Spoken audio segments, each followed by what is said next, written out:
Hello, good morning everyone. Nandito naman si Nanay, yung customer kong laging nagpapakulay dito sa akin. Iba-vlog ko na naman siya.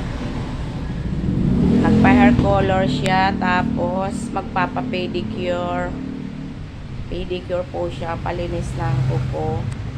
Iba-vlog ko na naman to si Nanay. Paki-like naman po, subscribe naman. Nandito na naman si Nanay, yung aking kliyente.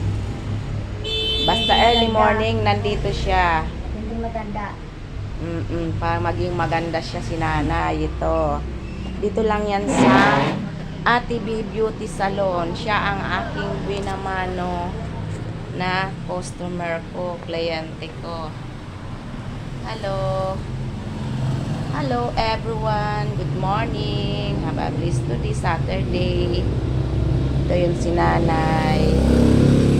Lagi yan magpapakulay, social. Tapos magpapapedicure pa rin siya. Manicure, pedicure. Wala pa akong ibang mga kasama, mga hairstylist ko. Nasa bahay pa nila. Tanghali na silang pumapasok. Hello.